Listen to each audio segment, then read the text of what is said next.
It's time for Come and Talk It with your host, Michael Cargill, brought to you by Texas Law Shield.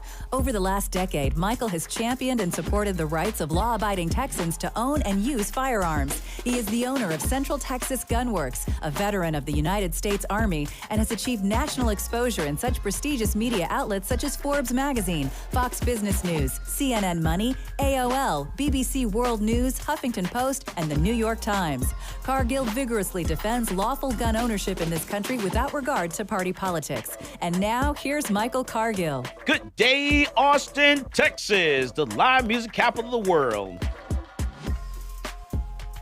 Let's praise the Lord and pass the ammunition. That's right, 100 anti-gun bills have been filed in the Texas Legislature.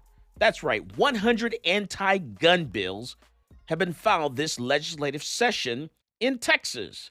Texas, the Lone Star State, the one state that you're supposed to have firearms freedom.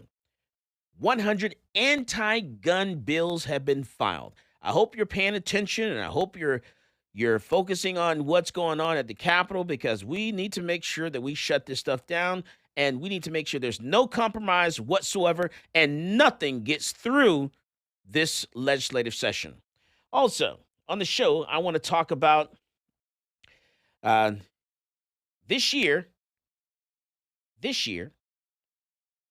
week. It's this week, Zach. This week, the federal government, the ATF, has until Monday, February 27th. Tomorrow. That's right. To appeal the Cargill versus Garland bump stock case. If they don't appeal this case, it goes back down to the lower court. The mandate is, hey, bump stocks are legal officially in Texas, Louisiana, Mississippi, which someone has already started selling them, so you can buy them now. And also that the ATF, the federal government, cannot create or write law in Texas, Louisiana, Mississippi. And so that's going to be very important, because that means in Texas, Louisiana, Mississippi, we can kick the ATF out of these three states. And we can say, you know what? You're not coming after our brace. You're not going to get the AR pistols with a brace on it. We're going to be able to keep those. We're not going to add those to the NFA list, because the ATF cannot create a right law. That's going to help all these other cases that are moving forward in federal court to request a stay, because the Fifth Circuit has ruled on this. And unless the ATF, the DOJ, the Department of Justice, the Biden administration, unless they are afraid of Michael Cargill, come on, man, I suggest you go ahead and file this appeal by close of business on Monday. No, I got a day. probably best I don't. Yeah, go ahead. I dare you, Joe. Come on, Joe. 24 hours. You got 24 hours, Joe. High noon. I'm going to meet you at high noon. Let me get to it. Now, we're going to meet you. I'm going to meet you at sunset at the Texas Capitol, Joe. Sunset. I want to see. Corn Pop was a bad dude. You better go and just appeal. I dare you to appeal, because Michael Cargill's coming. I got a big old gun. It's got Texas stamped on the side of it with a star.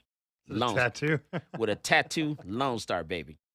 You going to learn today, Joe. You going to learn. That's right. So we'll see what happens.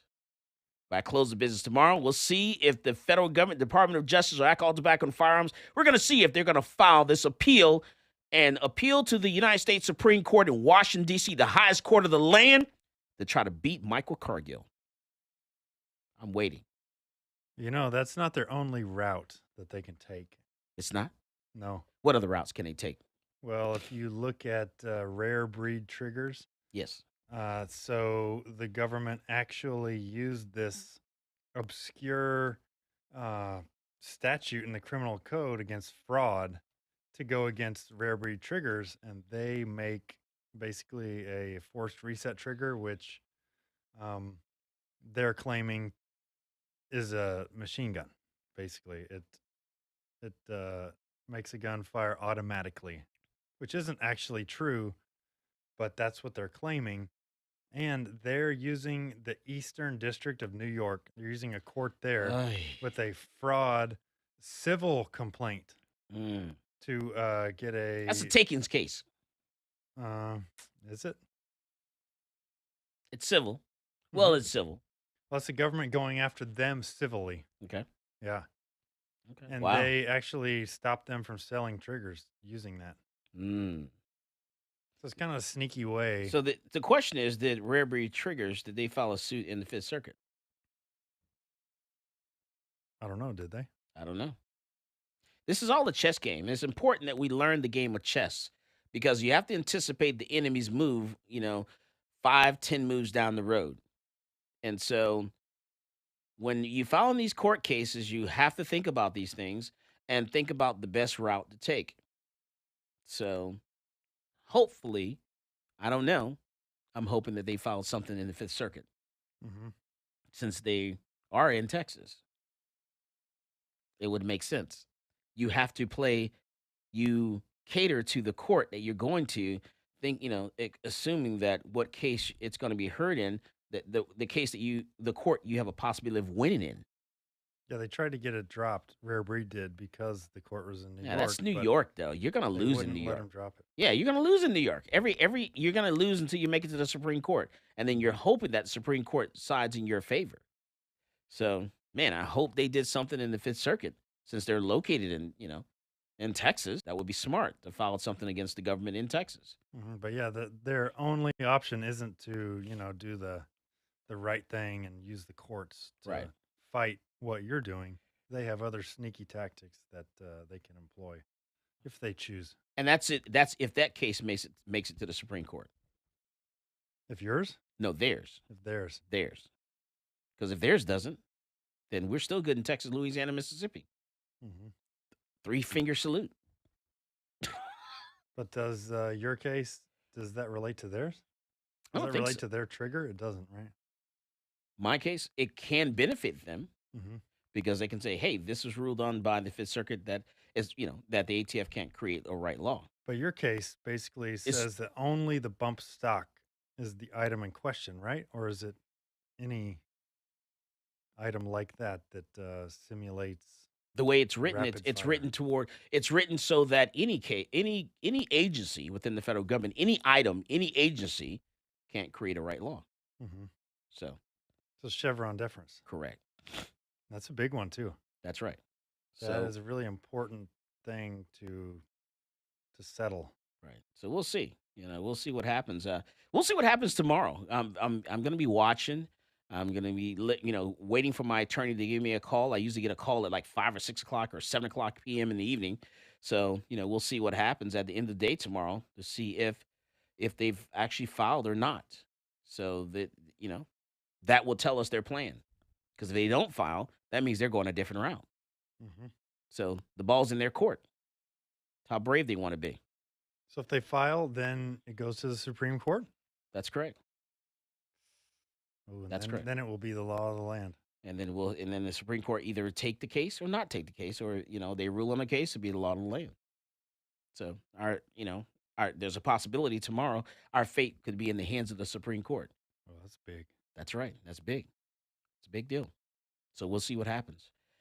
Later in the show, we're going to talk about the new normal, DAs that don't prosecute and understaffed police departments. Going to talk about Austin street racing. Alec Baldwin, he pled not guilty. Also, Jimmy Kimmel, going to talk about what he has to say about a few elected officials that decided to, hey, they're saying, the AR-15 should be the nation's rifle. They unveiled it as the AR-15 National Gun Act.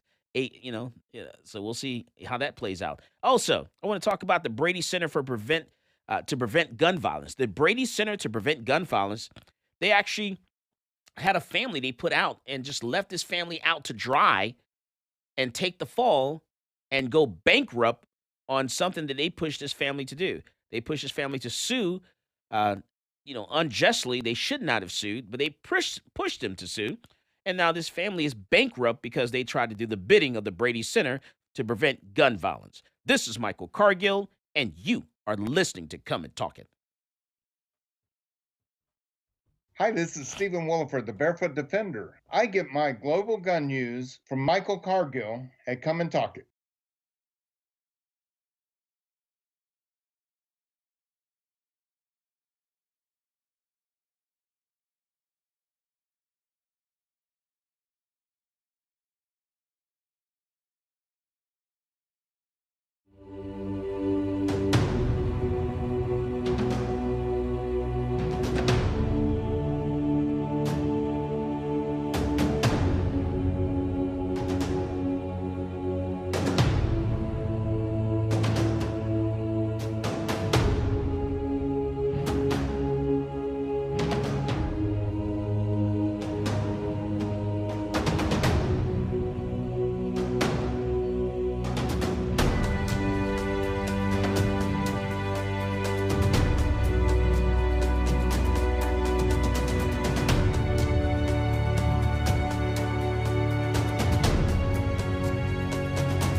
I'm a U.S. Army veteran with a strong sense of duty and respect for our system of government. After 12 years, I was honorably discharged and decided I would fulfill the American dream of entrepreneurship and open up a gun shop in Austin, Texas. At my shop, I teach people to be law-abiding and how to safely use their firearm. On page 46, going to talk about Penal Code Section 46.02. The day that ban went into effect, I went into my local ATF in Austin and turned over my bump stock because I'm a law-abiding citizen. But I wasn't going down without a legal fight. So that's why I reached out to NCLA. NCLA is representing Michael Cargill because federal agencies do not have the power to rewrite statutes. Bump stocks are not machine guns. If Congress wants to change the law and ban bump stocks, it certainly can do so. But we can't have the executive branch rewriting a statute and putting people in jail for up to 10 years. It's a problem because, this government agency has said, you know what, something that is legal is now illegal, and we're going to confiscate it from you, and we're not going to compensate you for it, and you're going to become a criminal. The goal of our case here is to tell the ATF that they can't get away with this kind of administrative lawmaking. This isn't constitutionally permissible, and this goes against everything that our nation was founded on. The bump stock ban turned innocent law-abiding citizens into criminals overnight, even though they were compliant with the statute. And that's not right. This case is not about where you stand on bump stocks. It's about the rule of law. It's about whether an agency can rewrite a statute and turn a law-abiding citizen into a criminal. If the ATF can ban bump stocks, any agency can ban anything.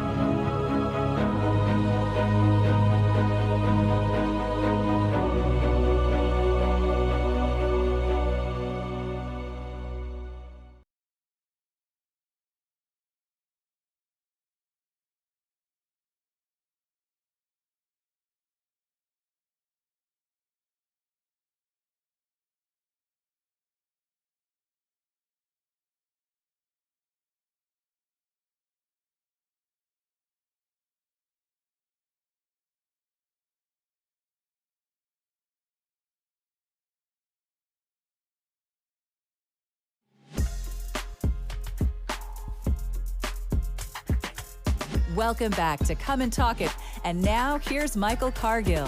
All right, so we're going to, 100 anti-gun bills, Zach. 100 of them have been filed in the Texas Legislature. Man, this is going to be a big old fight. We've never had this many anti-gun bills in the history of Texas legislative session. Ever. That's a lot.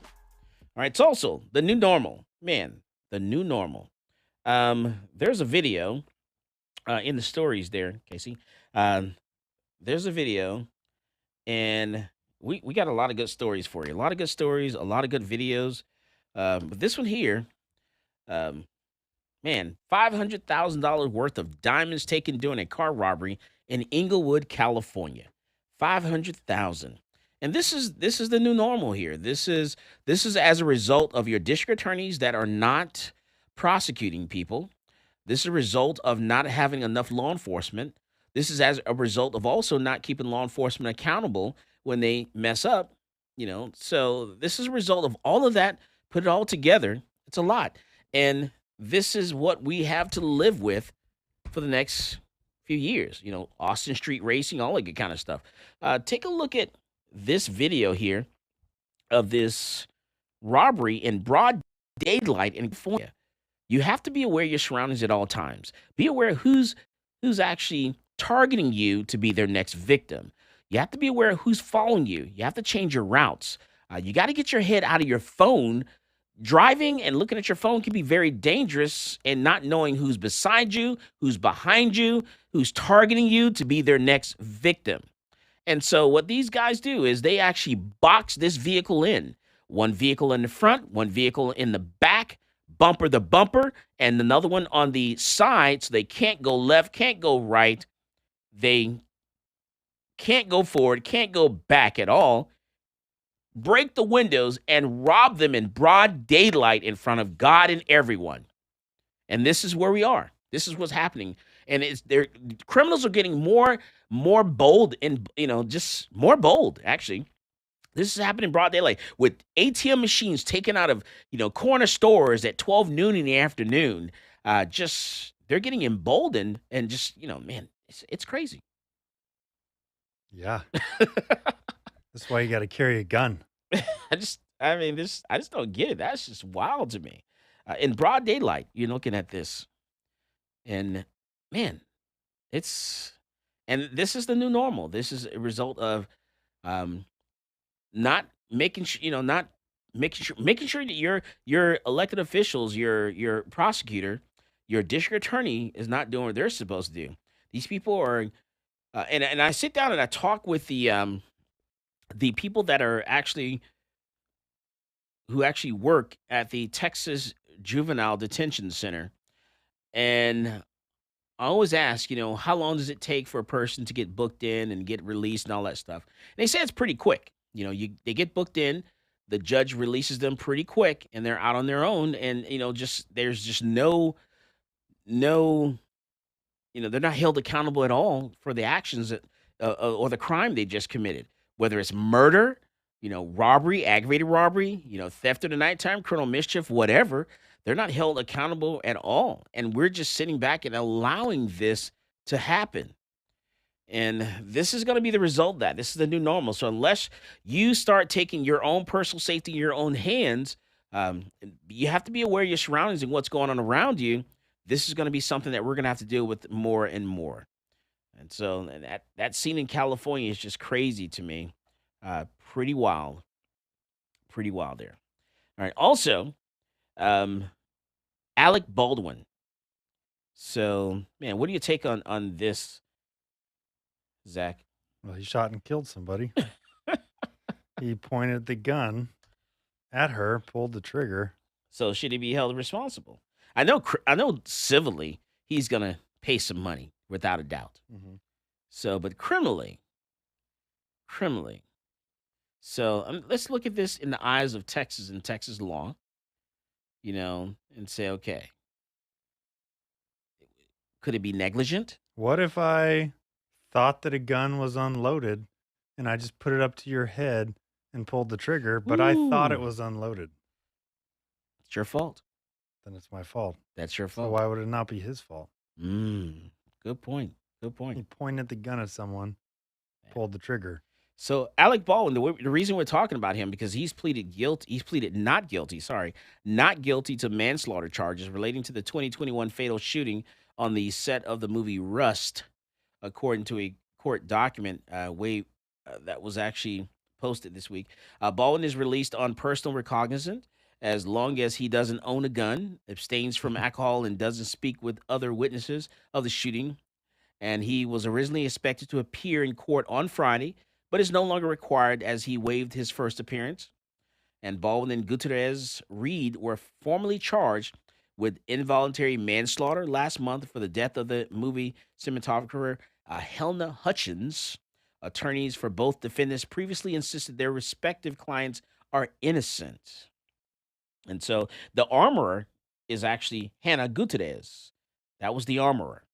So, allegedly, someone had taken the gun that was used at the gun range and fired some shots at the gun range. Big no-no, big no-no. So when you're dealing with firearms, and you always want to make sure that you verify and check at least 3 times to make sure that gun is unloaded before, a movie set. I just don't know how some people can be so careless. Well, who was it? Brandon Lee, Right. in the set of The Crow. Okay. If you're familiar with that. Yeah. He was shot on the set when a bunch of gangsters were supposed to be, in the movie, in the scene, shooting him with guns, right? But yeah, they're supposed to be all blanks, but they weren't. Then who is at fault? Is it just the armor, or is it also the person pulling the trigger? Because in movies, you're expected in these scenes to, shoot people, right? But my understanding is, in most movies, the way they are nowadays, you never actually are really pointing the gun at anyone. They did back then. Even though there's supposed to be blanks in the gun. Mm-hmm. So, and maybe that was because of that movie they started doing that. I don't know. That's a smarter protocol. Right. So which Or you makes can sense. just edit the angles and make it look like you're Correct. shooting someone without actually Pointing the gun at them. Uh-huh. Yeah, which make sure you're following all the the 4 safety rules there. Yeah, there's even a scene in this new show called The Last of Us that's on HBO. Have you been watching that? No, I haven't heard of that one. So it's really good. Aside from this one scene that just stands out in my memory. So it's Pedro Pascal. He's this amazing actor. He's one of my favorites. He's never been in a series that's rated less than 89% on Rotten Tomatoes. But it's basically this sort of zombie apocalypse type movie. And there's this one scene in the second episode, I think it is, when he's in charge of getting this little girl to this drop point, Uh-huh. and he has an AR, and he's in this dark room, and he's talking to her, and there's a flashlight on it, and he's pointing the flashlight at her, but he's pointing the gun at her, just like telling her, we need to be quiet in here. And he's Wow. pointing the gun at her to illuminate her with the flashlight. Oh, wow. And in the scene, you see the barrel of the gun being pointed at her. And I Mm. just want to like reach through the TV and be like, bro, point it to the side. Don't point it at her. Wow. You don't want to kill her, so don't point your gun at her. Interesting. You don't have to shine your flashlight right in someone's face to illuminate them. Right. Hmm. Well, we're going to see this is going to be a teaching moment for the movie industry and how they go forward with safety and making sure that their armor is actually, certified and have all the certifications and is actually competent enough to make sure that they're safe on the set, because in the end what it boils down to, it's going to be the armor's fault, and it's going to be the person that's holding the gun's fault in the end, because you're responsible. So you need to make sure that whatever you're using, the unit, make sure that it is truly unloaded. There are truly blanks in there.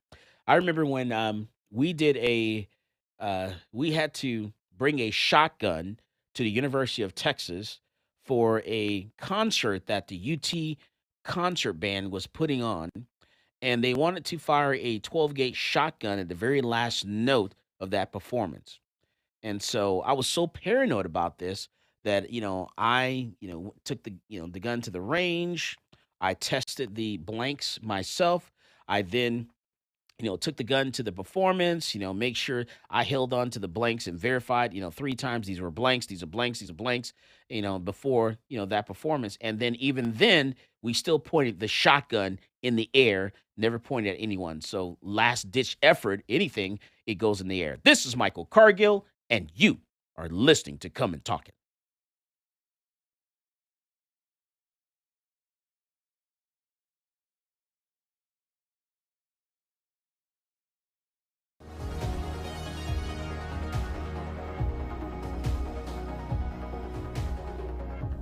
Whether it's a typical traffic stop or you're just involved in a use of force incident, encounters with law enforcement can be scary and stressful.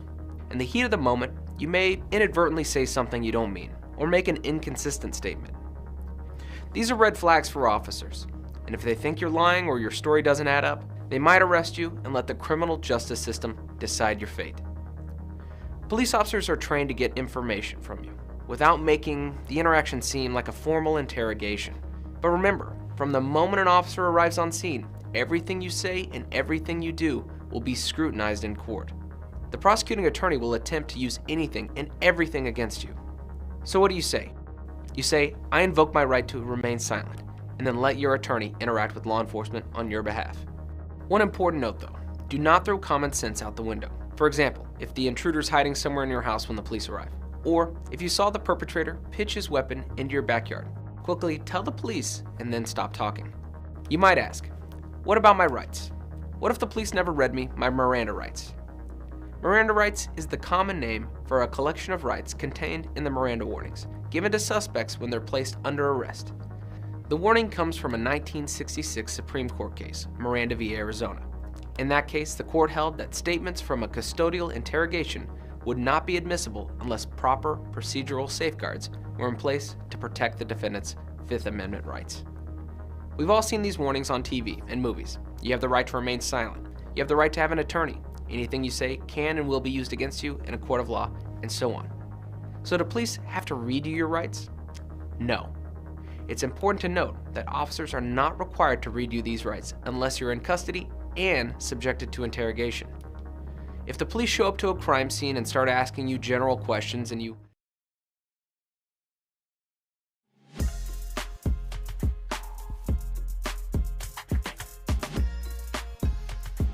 Welcome back to Come and Talk It. And now here's Michael Cargill. All right, so now, there's some elected officials at the Capitol in Washington, D.C. They actually want to make the AR-15 the nation's rifle or something of that sort. So, but, Jimmy Kimmel and some other people are coming out and they're bashing him. They're saying, hey, this is crazy. I have a different take on this, totally different take that no one's going to expect coming from me. So, but take a listen. Let's listen to Jimmy Kimmel, and let's see what Jimmy has to say about it.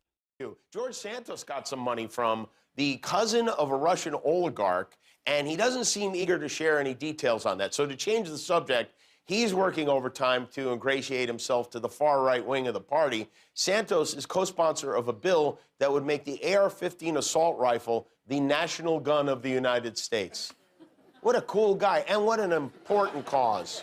That shouldn't come as a surprise to anybody. I've always been very clear. I'm very pro-Second Amendment. At the same time, I'm very conscious about a mental health crisis that we have in this country, and also an accountability crisis that we have in this country.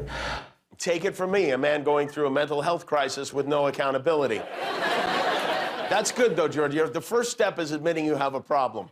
My approach with that came just purely from it's a resolution, so it's more about recognition. This is a gun manufactured in the United States, creates jobs in the United States. It's a made in America gun, and I mean, we have national everything, but why not have a national gun? It saves lives on a daily basis, and it's not reported. Right, because they're too busy reporting all your secret identities. Can you imagine, with all the tragedy that's happening in this country, this bonehead wants a bill naming the AR-15 our national gun. And yes, I know the AR-15 is the gun George Santos killed the Loch Ness Monster with, but come on. Even for him, it's ridiculous. And by the way, he's not alone on this one. This dumb bill was sponsored by a congressman from Alabama named Barry Moore, with co-sponsors Santos, Andrews Clyde of Georgia, and mozzarella stick salesperson Lauren Boebert. These are the heroes working to get us a national gun. And the next time there's a mass shooting with an AR-15, which will probably be by the end of the week, we will know who to thank, the 4 gun whores of the apocalypse. Thank you so much for your work. All right, so that's Jimmy Kimmel's take on that. But let's listen to the elected official out of Alabama that actually is sponsoring this bill. And let's see what he says about his bill. Take a listen to this. It's listed second in our Bill of Rights. But the radical left does not care about constitutional rights when it conflicts with their anti-Second Amendment agenda. Protecting our constitutional rights, all our constitutional rights, is literally the job description of a congressman. And I take that job very serious. It's my job to protect your liberty and your freedom. I see that as the priority of why I do what I do and what we as members of Congress should be doing. But some pro-Second Amendment folks who might not own an AR might think banning or limiting them is no big deal. But just like a camel sticking its nose under the tent, any watering down of rights already guaranteed will enable the anti-Second Amendment crowd to take away even more of your rights. This group won't stop until they take away all of the rights that we consider given to us by the Constitution and by our Creator. One rule to remember: any government that would take away one right would take away them all. That's why we are here today, to protect the rights, all the rights that you and I enjoy. All right, so, I kind of want to remind people about Angelina Eberly. I want to remind you about that. Angelina Eberly. You've heard that name, Zach. Here, let's talk about that. I'll talk about that person. Angelina Eberly. This, folks, is Angelina Eberly. And she is the reason why Austin is the capital of Texas, because of Angelina Eberly. And because back in 1836, she met and married Captain Jacob Eberly. She was a widower. They lived briefly in Bastrop, Texas, and moved to Austin in 1839 and opened up the Eberly House. And so in December of 1842, Houston, that's General Houston, Sam Houston, ordered the secret removal of the archives of the Republic to safekeeping in Washington on the Brazos. So if they were to take the records, the archives from Austin, then it wouldn't have been the capital. Austin would not have been named Austin, would not have been the capital of Texas or anything for that matter if they removed those records. And we want to preface by saying the year before, 1841, Jacob Eberly. So her husband died the year before this. And so Angelina saw some soldiers that were trying to steal the records from this one particular building where they were stored. And so she had a cannon, and she fired a cannon. A female who fired a cannon to defend this city, Austin, Texas. And because of that, we're still named Austin, because back in 1842, a civilian, a female, had a cannon that she used against a military and defended this city. And that's why we're still named Austin, Texas, because of Angelina Eberly. So just remember that. When you're talking about the AR-15 and you're saying that, oh, what is the AR-15 going to do?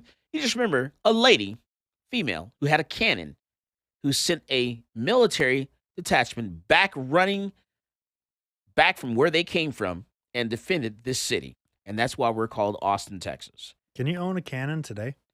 You can. Can you shoot a cannon today? You can. You definitely can.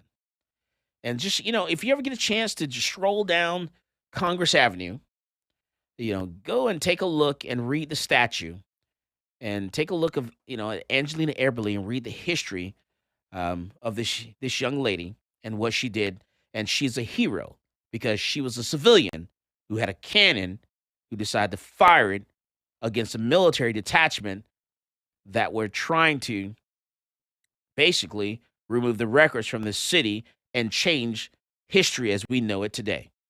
So thank you, Angelina Eberly, for being a civilian with a cannon and defending this city. Just remember that.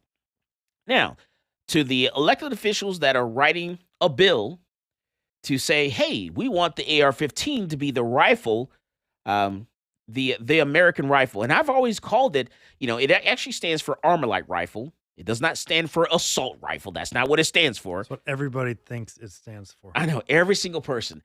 It stands for Armalite rifle. But I like to call it the American rifle. But here's my response to the elected officials that are coming today in 2023 to say, hey, we want to sponsor a bill to make this, the rifle, of the United States. Well, my response to them is this. I remember when Donald Trump was the president.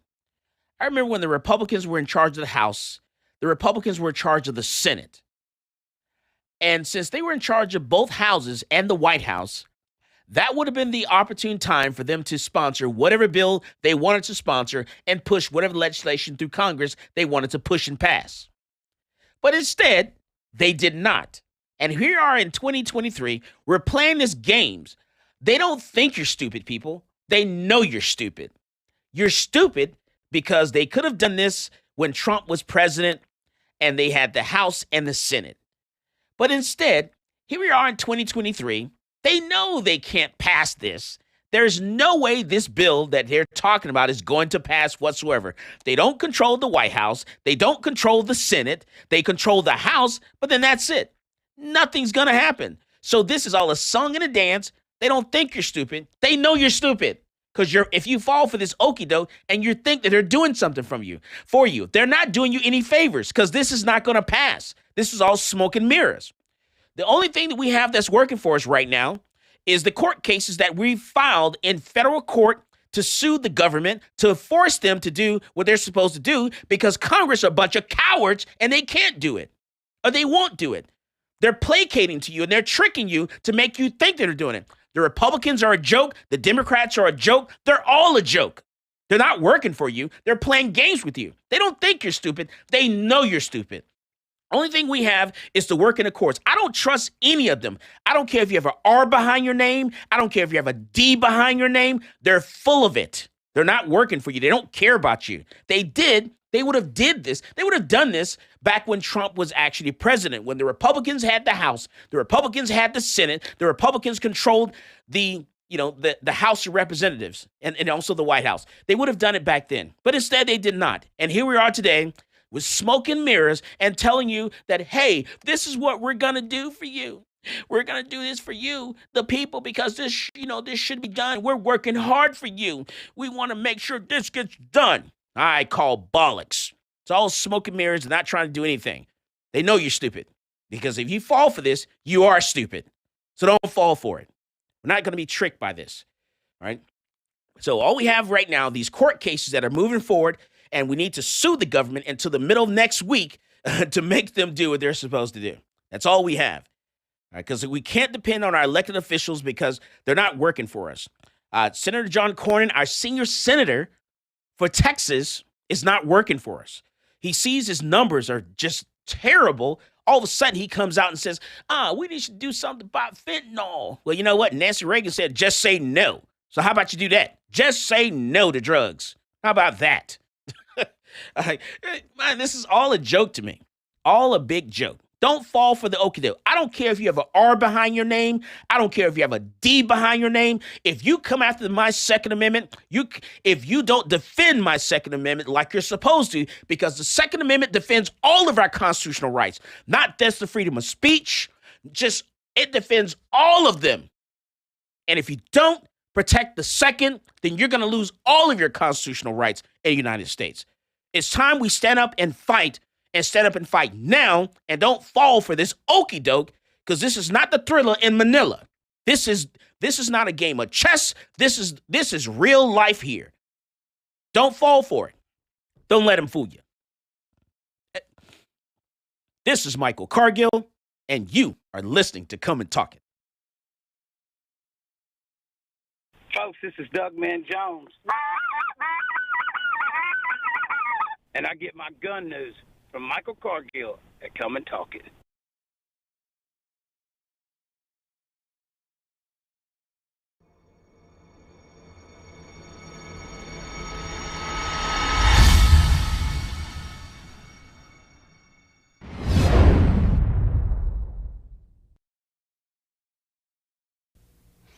Hello, my name is Edwin Walker. I'm an independent program attorney with Texas Law Shield.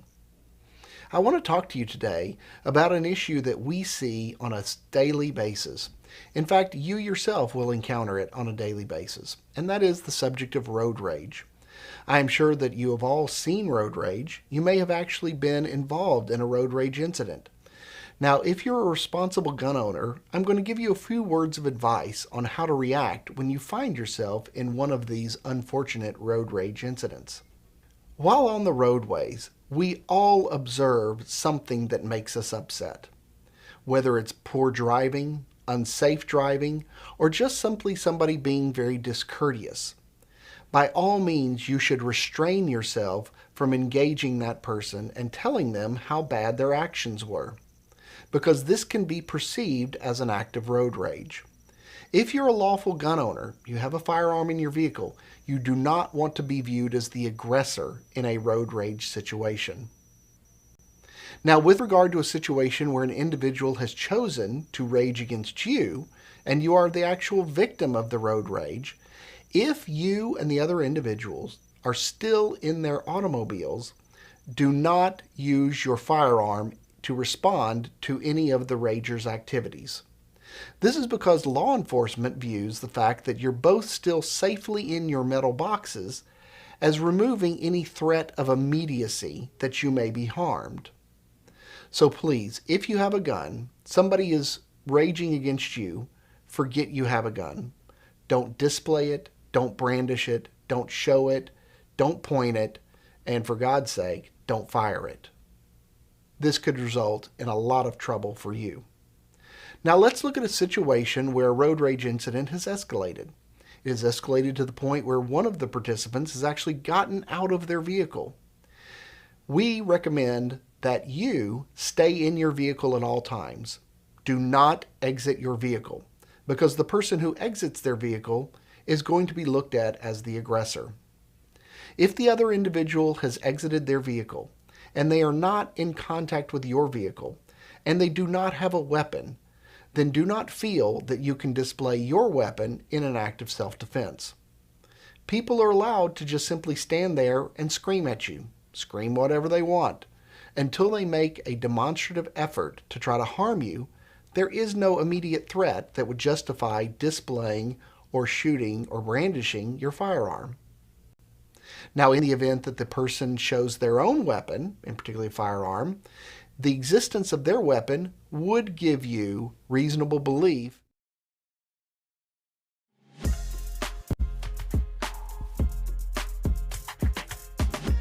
Welcome back to Come and Talk It. And now here's Michael Cargill. All right, so the bump stock lawsuit, we're going to see what happens this week because the federal government has until Monday, February 27th, to actually file their appeal to the Supreme Court. And so just to give a little history on this, because I think there's some people that still don't understand this, that it wasn't until a Las Vegas shooter killed 58 people and wounded hundreds of others in just minutes on October the 1st, 2017, that anyone, including the U.S. Bureau of Alcohol, Tobacco, and Firearms Explosive, seemed to care about bump stocks. No one cared about them. They were passed. Bump stocks, just so you know, were actually approved under the Obama administration. And so that's when they became legal. And there was a letter explaining why bump stocks were legal. So the ATF wrote this up and, broke it down for us. There is no general bump stock ban then, and the agency had actually approved specific models so long as the feature enabling a gun to shoot multiple rounds on a single trigger pull was an automatic. And so bump stocks aren't, according to this professor at the South Texas College of Law, Drew Stevenson, he says bump stocks aren't used for target practice, self-defense, or sport. He's, according to him, he says they're only really useful to someone who wants to kill kids in a schoolyard or wants a power rush, he says. Now, has that ever happened before? That's never happened. Not with a bump stock. Never, ever happened. Jeez, people. I know.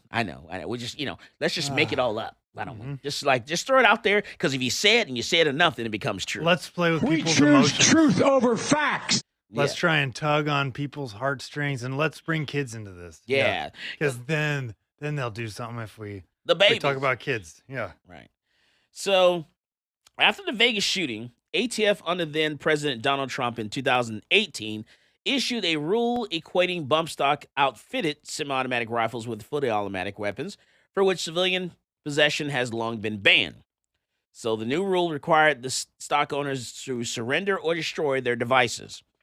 So what I did was I actually took the remaining bump stocks that I had, and I took them to the ATF office and surrendered them to ATF, and then filed a lawsuit that same day. Now, the ban has been repeatedly challenged, but unlike most firearms regulation lawsuits, the fight has had little to do with the Second Amendment right to keep and bear arms. Instead, it becomes one about agency deference, according to what Dr. Drew has to say. He's the professor at the South Texas College of Law. That's Drew, D-R-U, Stevenson with a V.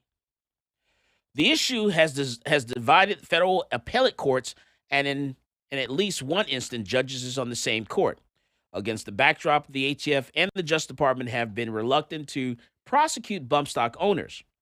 And just so you know, no one has been prosecuted for a bump stock to date. Now, there's a circuit split, is what they're saying. But I don't know if I only know one case has had a trial and going through the entire process. So I don't know where they're getting this circuit split from. But anyway, I digress. So Michael Cargill, the Texas gun shop owner who last month won a U.S. Court of Appeals for the Fifth Circuit ruling rejecting the ban, has been explicit about the nature of the fight. And they link my podcast in this news story. And just so you know, this is a news story that I'm reading from the Bloomberg Law. All right, so they linked the podcast. Mike, in a podcast appearance after his victory, Cargill said he wanted to challenge the ban not on Second Amendment grounds, but on the grounds that the ATF and indeed any agency lacks the authority to make law. The implications of the dispute are by design much broader than the Bureau's power to ban bump stocks. The decision, Cargill v. Garland, created a circuit split over ATF's specific authority to regulate non-mechanical bump stocks. Now, because non-mechanical as opposed to automatic bump stocks require a continued human manipulation to create a machine gun-like shooting effect, 8 members of the Fifth Circuit en banc majority said they don't clearly fall within the plain text of the statute.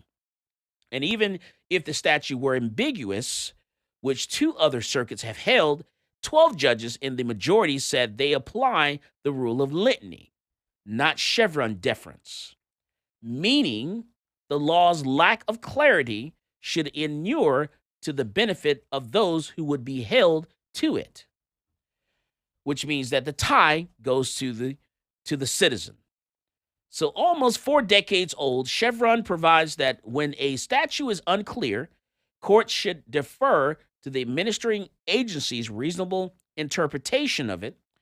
Conservative critics say the doctrine cedes too much legislative power to administrative agencies. By drawing the line where the ATF once did too, the court's narrowly tailoring ruling sidestepped the device's mechanical counterparts that may run afoul of the long-standing federal laws banning automatic weapons, which I find untrue. Because when it comes to the definition of what a machine gun is, I like to say to this author of this story, a machine gun, when you pull the trigger and it fires more than 1 round, that is a machine gun. When you pull the trigger, it shoots 1 round, that is a semi-automatic. So if you don't like, something, maybe you want to change the definition, because that's what it means. So pick it up. The court was slicing the cheese mighty thin, as they say, but this view is consistent with the Supreme Court's trend of being skeptical of criminal statutes that are vague and leave key definitions to executive agencies. Now, Chevron versus plain text.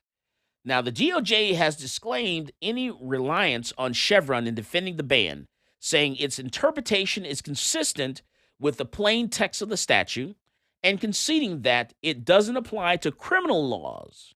If the validity of its bump stock ban turns on Chevron deference, ATF has said it would rather see the rules set aside. Now, even so, appellate courts have, they've upheld ATF ban, have done so by invoking the doctrine, and agencies' lawyers cannot waive Chevron if the underlying agency action is the kind of which Chevron ordinarily applies, according to the U.S. Court of Appeals for the District of Columbia Circuit. Now, in a statement accompanying the U.S. Supreme Court's 2020 denial of certiorari, which let the D.C. Circuit ruling stand, Justice Neil Gorsuch said applying Chevron when the government disclaims it is the equivalent of placing an uninvented thumb on the scale in favor of the government. Now, if the justification for Chevron is that policy choices ought to be left to the executive branch, then courts must give equal respect to its decision not to make policy choices interpreting legislation according to Gorsuch. Now, he also focused on the law's criminal penalties. Before courts may send people to prison, we owe them an independent determination that the law actually forbids their conduct. Now, they talk about the risk of appeal. So because there is a risk that an adverse ruling could upset the administrative state more broadly, Department of Justice will have to do some really deep, some real soul searching before asking the high court, the highest court of the land, the U.S. Supreme Court, to take up the Cargill case. And according to this professor out of Texas here, the professor is among those who believes that the Fifth Circuit got it wrong. But I truly believe the Fifth Circuit got it right. Now, on the other side, Amy Schwerer, a legal fellow at the Heritage Foundation, says the Fifth Circuit's conclusion is the natural result from a textualist perspective.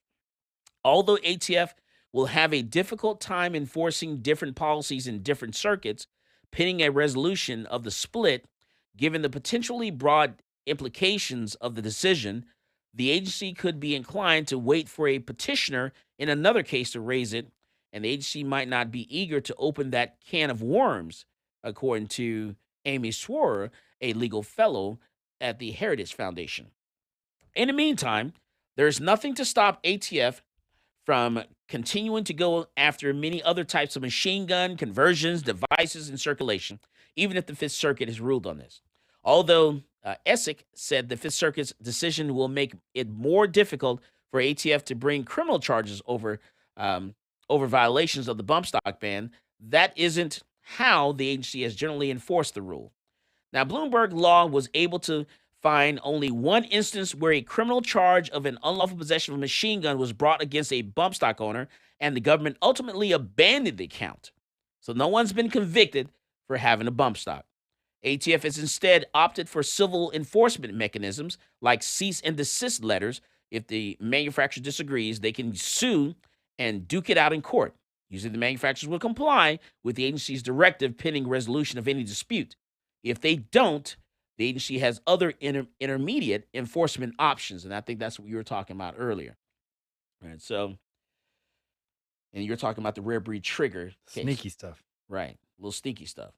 So we'll see, this week is due telling. So we'll see what happens this week. We'll see what the government does. The novel approach is arguably a safer legal maneuver than a criminal prosecution, according to this article, for possession of a bump stock. It is a civil proceeding and does not a better job of preserving the status quo, according to what they're doing as far as seeking the civil route. So we'll see. We'll see what happens. This week is due telling. Will the government stand up, and will the government actually file this lawsuit, or will they back down a little bit?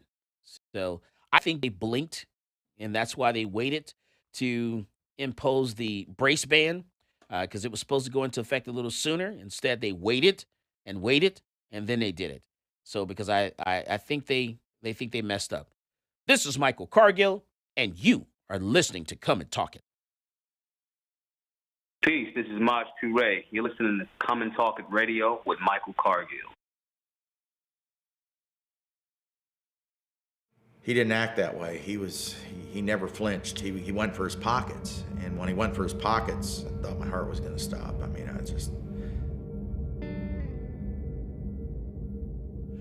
Hi, my name's Jerry. The incident we're going to talk about took place in early March of 2017. It started back about 3 years ago. We had a fella in the neighborhood that nobody really knew.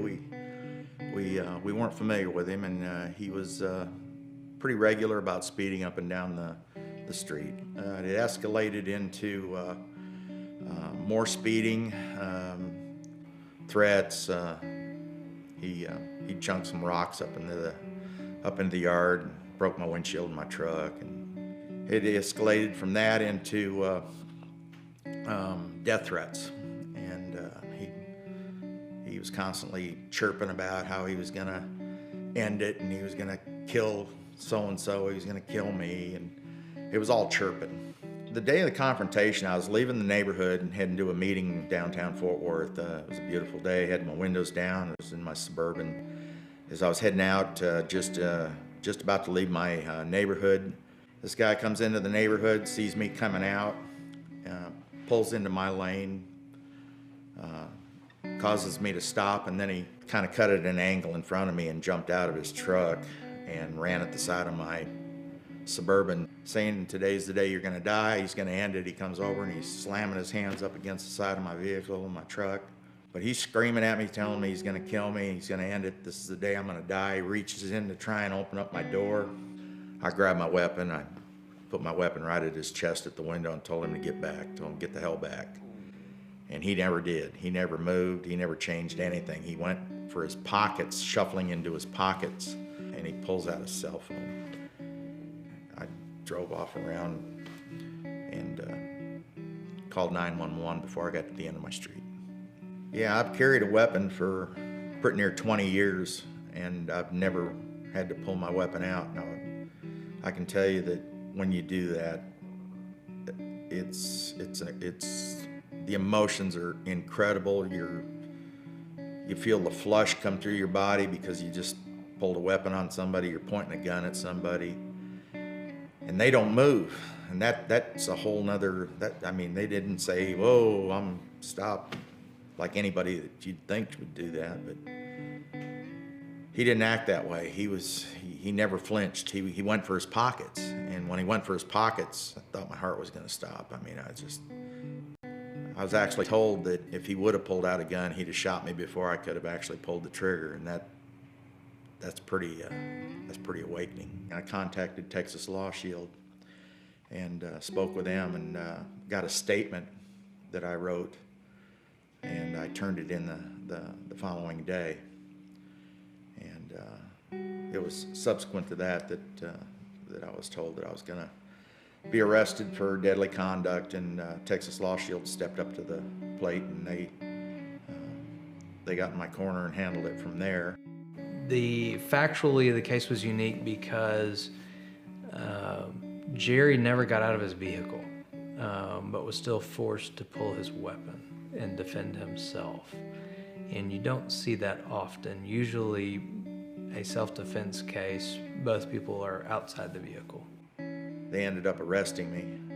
Texas Law Shield got me out in a matter of a very few hours. They called me on a regular basis and stayed in touch with me and kept me up to speed on what the progress was. Welcome back to Come and Talk It. And now here's Michael Cargill. Colorado law makes it very, very difficult and financially perilous to sue the gun industry. And that's exactly what happened in Colorado. So Sandy and Lonnie Phillips wanted to hold the companies that sold ammunition, tear gas, and body armor to their 24-year-old daughter's murderer accountable. And instead of, that was the Aurora shooter. Yeah, and instead of holding, him responsible, instead of going after his parents, maybe a little bit, bad parenting, something, and not identifying this monster a lot sooner, because you should know as parents that you're raising a monster. Instead of that, they decide to go after the company that manufactured the item. Now, we never, and I say this 1,000 times, someone jumps in the car, hops a curve, runs over a bunch of people. Never, ever do we go after the dealership or the manufacturer of the car when it comes to, that person doing something of this nature of committing murder on a group of people, like the incident that happened in, was it Wisconsin, during the holiday parade. They didn't go after the manufacturer of the vehicle. They didn't go after the dealership. They actually went after the guy that committed this heinous crime. And so, luckily, Colorado has a law that passed about a year after the 1999 Columbine High School massacre, makes it very difficult and financially perilous to bring lawsuits against gun and ammunition manufacturers and suppliers. But the Phillips say they didn't fully understand the risk when 2 years after their daughter, Jessica Gao, was killed in the 2012 Aurora theater shooting. They sued 4 businesses patronized by the gunman. And when the case was dismissed in 2015, state law required a judge to order the Phillips to pay the defendants attorney fees, more than $200,000, and it was a bill the couple couldn't afford, so they ended up filing for bankruptcy protection in January 2017. Now, according to the Phillips, they say we lost 3 years of our life, and explaining that the situation was like being re-victimized all over again. And really, they should be angry at the Brady campaign, because these people pushed them to file this lawsuit initially. Colorado Democrats this year opposed to roll back the state's extra protections for gun and ammunition manufacturers and sellers against lawsuits through a soon-to-be introduced bill. The state law shielding the firearm industry is among the toughest in the country because it requires plaintiffs to pay defendants' attorney fees in dismissed cases, a legal benefit that gun violence prevention attorneys say isn't available to other types of businesses. Only a handful of other states have a similar fee switching rule. Now, while the proposal may not be getting as much attention as other gun control measures being contemplated at the capital of Colorado this year, including a potential ban on the sale of so-called assault weapons, raising the age to purchase rifles and shotguns, and mandating waiting period between when someone buys a gun and can access it, the policy change may be the most important alteration to Colorado's firearm regulations made this year. Now, without the change, proponents argue any other shifts in Colorado's gun laws wouldn't really be enforceable through the civil court system. Now, the bill that they're introducing would not punish gun violence victims if they want to go to civil court, according to a senator from Colorado out of Boulder there. It evens the playing field, and this is the bill that they're talking about that actually, rolls back what Colorado already has in law already. Now, this family, they're upset and they're angry because they were duped. They were duped by the Brady Center. The Brady Center. That is correct. The Brady Center pushed them to actually file this case in the first place. Well, first they were hurt by the Aurora shooter, right? Yes. He is the guy that started all this pain. And that's where all the anger should be directed at him, his family, his estate, whatever. You milk him for what you can milk him for. Yeah, you're going pretty far when you go to the gun manufacturer. And you want to know something else really interesting? So there's that lawsuit afterwards. Also, a group of 39 survivors got together and they tried to sue Cinemark, the theater that they were at. And then... Why is it the theater's fault? At some point, you have to take your own personal safety on hands. Yeah, so 39 survivors tried to sue the theater. They got in... Unless the theater banned guns. Well, they got in talks, and they were about to get to a settlement where the theater, Cinemark, was going to pay them $150,000, but split between 39. And then $5 a person. Everybody was like, okay, but then there was one person, one plaintiff, who her daughter was killed, she was paralyzed, and she lost her baby, and she wanted more. But all these things happened because of this guy, right? The shooter.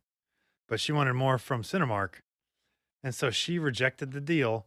But then it went to the court. The judge basically sided in favor of Cinemark. And now these 39 plaintiffs owe Cinemark $700,000. Ooh. Mm-hmm. But this was back in the day. Wow. This was years ago. It was a while back. But yeah, same thing happened.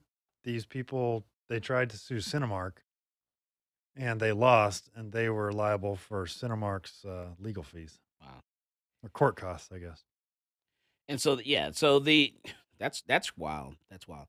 And this family, the Phillips, they said they trusted the Brady Center to have their back in the lawsuit, but weren't fully made aware of the financial consequences they faced before ultimately being forced to shoulder the defendants' legal costs themselves.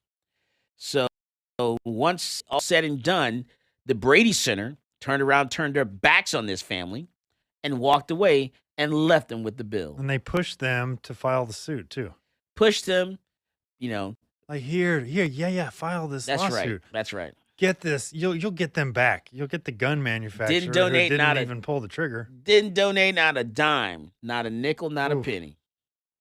Pushed them to do this and broke this family and then turned around and left them high and dry. Jeez. Yeah. Wild. And now they're saying, look here, this is why this law should be changed, because of this family. They left them high and dry. And now they're trying to blame it on the law itself. No, you need to, you need to. You're an organization. The Brady Center to Prevent Gun Violence raises a lot of money, and they should be able to help this family pay for their pay those legal expenses. Yeah, if somebody's driving a Ford Explorer and they hit someone you love and kill them, that's tragic. The person who is driving, who is behind the wheel, is at fault, not Ford. And then Right. then this funny thing is they even slapped these people in the face. They said, according to a spokesperson for the Brady organization they said it is the practice to always inform clients of the risk involved in the cases they file. So they called them clients and then turned their backs on them. Oof. That's a slap in the face. Better watch out for the Brady Center. Yeah, boy. Now you see who can trust now. You're going to learn today. Thought I told you. More importantly, it is egregious that the Colorado's gun industry special protection law requires victims who bring about these lawsuits to pay for the attorney and other fees when they're successful. This is according to the Brady organization there. So, man, that's wild. And it's a crazy case. It's sad, that this couple is left high and dry after the Brady organization decided to leave them high and dry. That is the Brady Center to Prevent Gun Violence. Left this family high and dry, pushed them, urged them on, say, you can do it, file this lawsuit, keep going, don't stop, keep going, don't stop. And then once they lost, left them high and dry to pay the bill. Sad. China blames U.S. gun policies for global violence. China. Oh, I know something we can blame China for now that the Wall Street Journal is actually coming out and saying. What's that? The Wall Street Journal is coming out and saying something that we've been saying for a long time, that the thing that had been happening since 2020, that thing. The thing? The thing. The thing that we can't say? Yeah, it Because originated science in a lab. Because if we say that thing, they'll blur the video. Yeah, It said that thing originated in the lab. Wait, are you talking about that thing that happened in 2020? Talking about that thing that happened right at the beginning of 2020 that changed the world. That thing that shut everything down? The thing that shut everything The down. thing that make you have to get a shot? They made everyone wear a mask? Yep. That shut countries down? Yeah, they used to demonetize you, deplatform you if you even said that theory. Mention the thing? Yeah, but if you said that theory especially. The theory about the thing? The theory that it came from the lab. The thing came from a lab. Uh-huh. So now they're admitting that Now the they're thing... admitting it, finally. So who is this? Wall Street Journal. Wall Street Journal is admitting the thing came from a lab. This is Michael Cargill, and you are listening to Come and Talk It. This is Brittany Glaze, and I get my global gun news from Michael Cargill on Come and Talk It.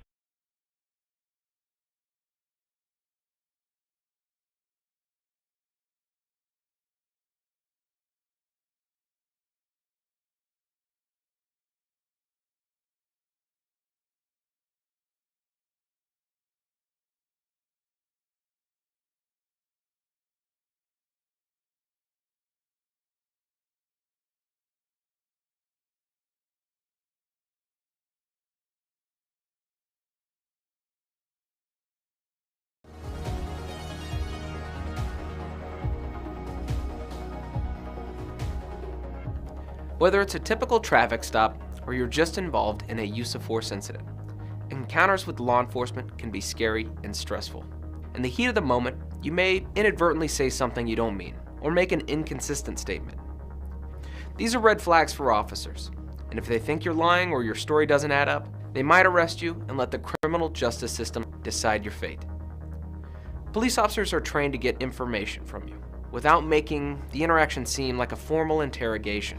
But remember, from the moment an officer arrives on scene, everything you say and everything you do will be scrutinized in court. The prosecuting attorney will attempt to use anything and everything against you. So what do you say? You say, I invoke my right to remain silent, and then let your attorney interact with law enforcement on your behalf.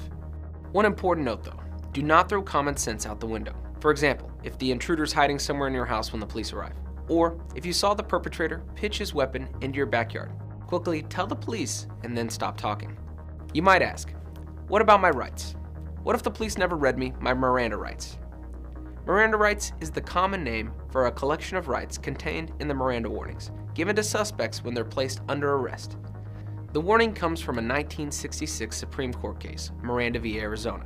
In that case, the court held that statements from a custodial interrogation would not be admissible unless proper procedural safeguards were in place to protect the defendant's Fifth Amendment rights. We've all seen these warnings on TV and movies. You have the right to remain silent. You have the right to have an attorney. Anything you say can and will be used against you in a court of law, and so on. So do police have to read you your rights? No. It's important to note that officers are not required to read you these rights unless you're in custody and subjected to interrogation. If the police show up to a crime scene and start asking you general questions and you voluntarily tell them everything that happened, those statements can be used against you regardless of the Miranda warnings because you're not in custody. If you're put in handcuffs, but you say something incriminating on your own without being questioned, those statements can and will be used against you because you're not being interrogated. You're just starting to spout off. This is why it's imperative that you know your rights, and you shouldn't rely on the police to read them to you. Affirmatively invoke your rights.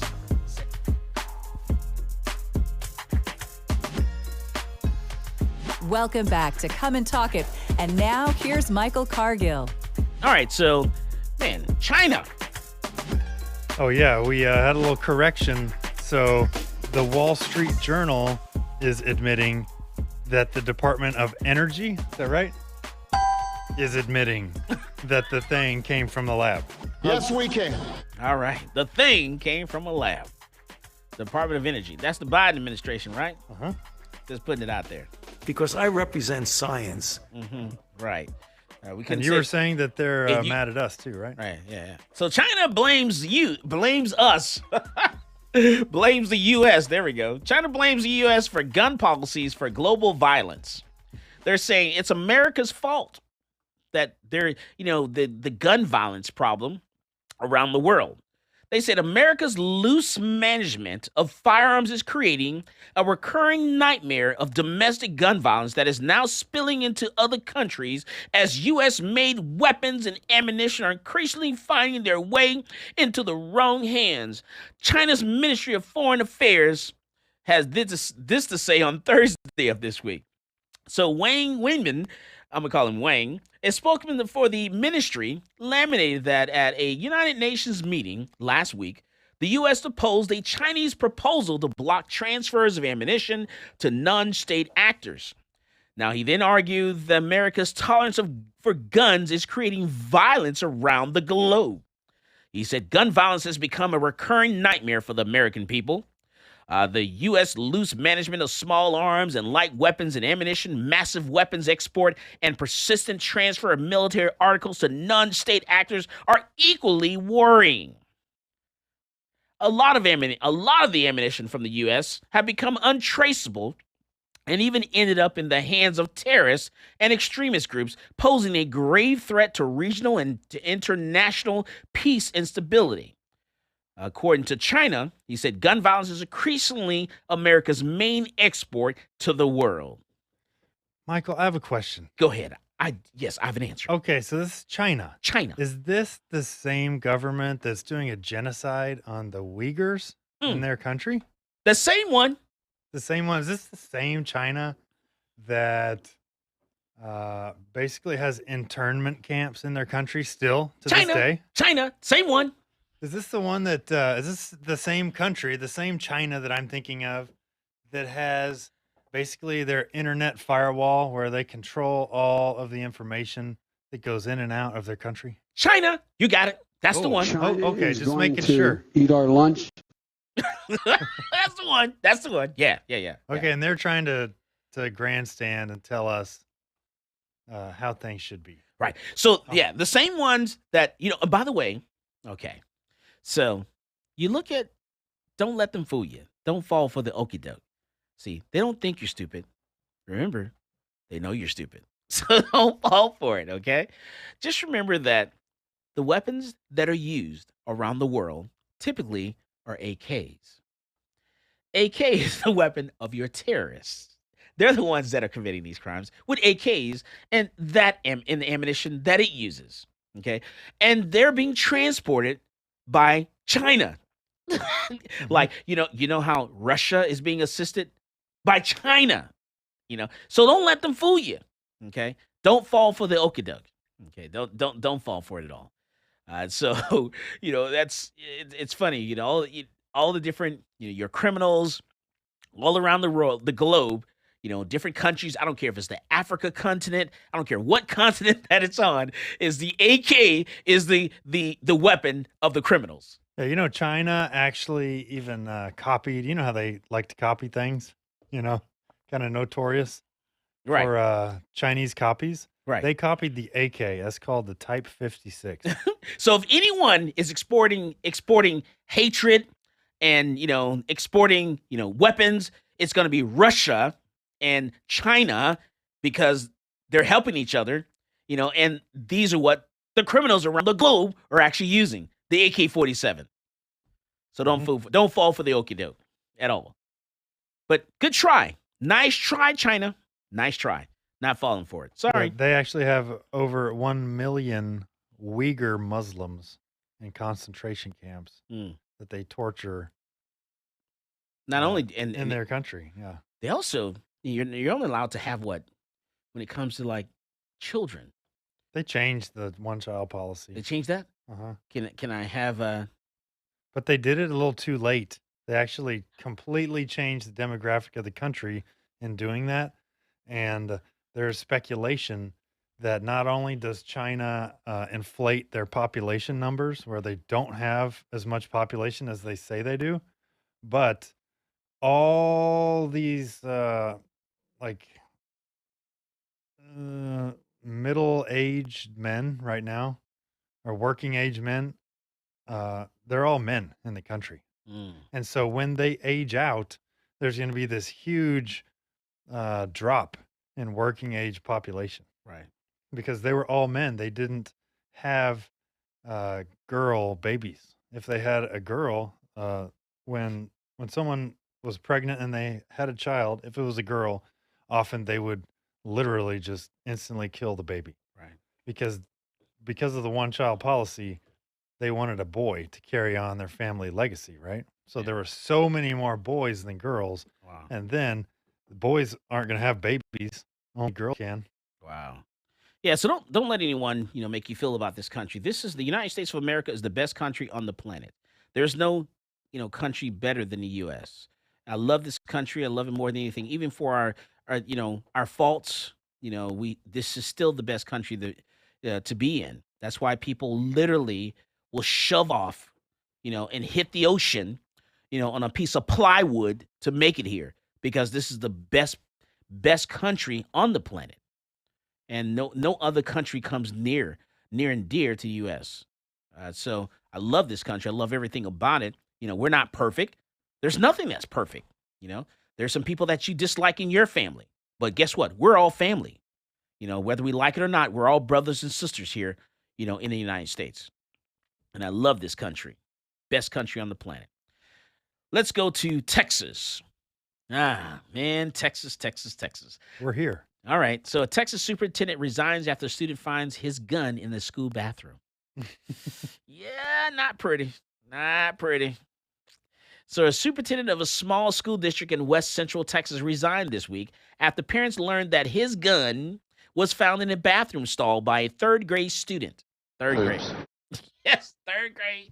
Oops. Third grade. An incident that it comes as Texas lawmakers and top officials discuss school safety in the aftermath of Uvalde shooting and prioritize measures like arming more educators. And then he goes and leaves his gun in the bathroom. Adios, Bo. So Monty Jones, the full Monty, left his gun in the bathroom. The principal of Rising Star Elementary School, he told the media, he gave a statement to the media, that he and the former Rising Star Independent School District Superintendent Robbie Studeville carried weapons on campus in response to the school shootings. Jones Studeville did not respond to interview requests. Now, for our kids' protection, we need someone who is more responsible with a gun, according to Elizabeth Lee, who has 2 grandchildren in that district. Parents were upset about how the district, about 124 miles southwest of Fort Worth, handled this incident. After the third grader found a gun, a teacher sent another student to confirm it was real. Oh, wait, you found the gun in the bathroom? Hey, Billy, go down there with Sally and verify that's a real gun and come back and tell me. Are you stupid or something? What? Hey, this is dumb and dumber right here. You can't even make this stuff up. So after the third grader found the gun, so the teacher sent this other student down there to confirm that it was real, and the district's leaders didn't notify the community until last week. Now, according to one parent, I was shocked because it happened early in January, and we're just now finding out about this. Oh, my goodness. The Rising Star School Board will meet Thursday night to discuss Stuteville's resignation and potentially name an acting superintendent.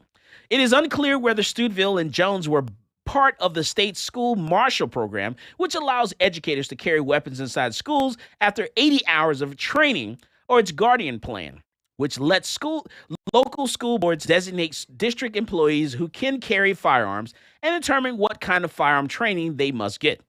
The state keeps the names of the marshals and the districts in the program confidential, and both the Texas House and Senate have proposed setting aside $600 million from the state budget to harden schools, implement measures aimed at increasing school security in school buildings, and lawmakers have not yet said how they like to use that money.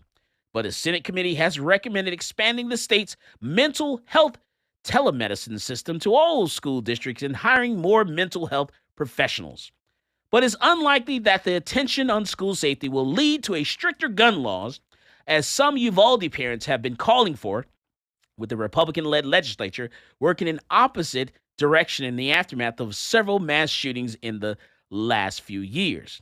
Now, anything that is considered gun control is dead on arrival, according to Mark Jones, a political science professor at Rice University. In terms of school safety, the focus is going to be most exclusively on hardening the schools in terms of more money for installing modern security and things of that nature, maybe hiring police officers of things of that nature.